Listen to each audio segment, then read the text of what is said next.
If you subscribe to my channel, or if you've seen some of my other videos, you would know that I would be quote-unquote called as a prepper. Or somebody who is prepared. To me, what that means is I'm ready for situations that are imaginable or maybe unimaginable. One of the major part of that kind of preparedness is obviously medicine and items that may provide healthcare services, like this first aid kit, for example. But something like this is more for emergency trauma, cuts, breakages, and other things that might give temporary relief. But what if you're in a situation, whether it be a natural disaster or a disaster caused by man, that has rendered healthcare facilities useless, or maybe there's nobody there to administer it.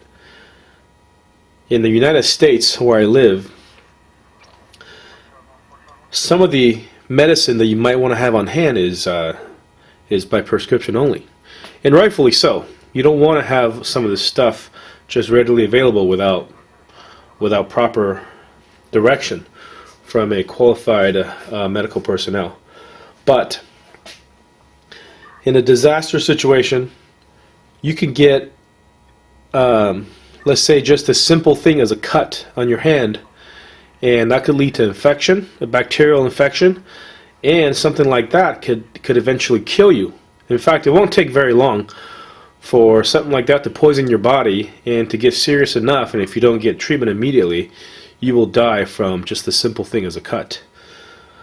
So what do you do as a prepper to combat such a situation? Obviously, you can't think of everything. For something like pneumonia, a cut, or any kind of bacterial infection, you need antibiotics. But antibiotics are not something that you can just go buy off the shelf. And this is kind of a controversial topic as to where people get antibiotics for a SHTF type scenario. If you've done some research on this, you may know that you can actually buy human-grade antibiotic from pet food stores or pet stores. Specifically, fish antibiotic. When fish get sick, what people use is they actually use human antibiotics, and they dissolve the medicine into the tank, and it's used sort of on a per milligram by X number of gallons type dosage. But those dosages just so happens that is made by the exact same pharmaceutical factories as the ones that make the human versions, and you can tell that by looking at the pills. The pills, you can go to the internet and match the code that's printed onto the pill to the same type of pills that are being sold in aquatic stores. So I want to show you some. Right here I've got aquatic amoxicillin, 500 milligrams in capsule form. And here I got ampicillin, 250 milligram 100 count in capsule form. Cipro. Some of you guys might remember Cipro from back when we had the anthrax scare. This was the stuff that people were stocking up on, and we were running really short on this stuff. Although this is, if not used properly, very toxic, as all these are actually very toxic to the body if not used properly, or some people are violently allergic to these kind of things. And doxycycline, another antibiotic. What's important with storing this kind, or buying this kind of stuff, first of all, is don't use this. Don't use this if you don't have to. Don't use this stuff if you can go to the doctor and get a human grade prescription filled by a pharmacy. This is purely for a SHTF scenario where you cannot get access to any of this, and it's literally life or death situation. Then you're going to be glad you have this stuff on hand. And not to say that this stuff In those situations are great trade items. People will give pretty much anything they have in their possession in trade for their life, in trade for their livelihood. And in fact, that's what these things might bring them. These aren't expensive. Each one of these bottles is about $25 to $30. So you're looking at about $100 worth of antibiotics. Would I feel safe using this?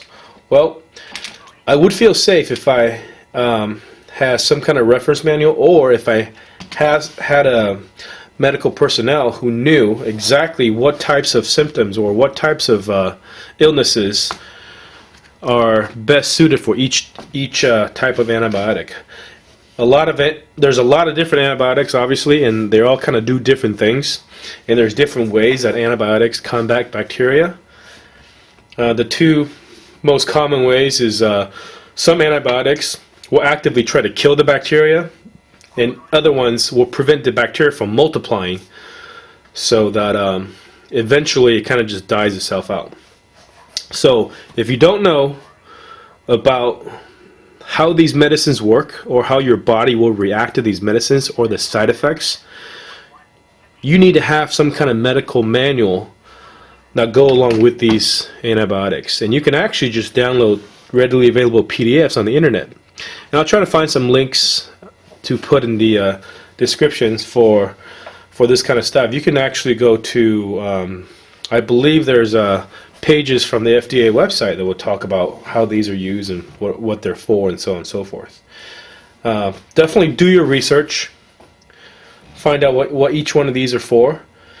And make sure you're not allergic before you buy any of this stuff. Although, if you are allergic, as long as you know it, it's still nice to have some of this stuff on hand for people that might be around you. Again, this is antibiotics that you might want to keep around as part of your medical supply in an SHTF situation. Thanks for watching.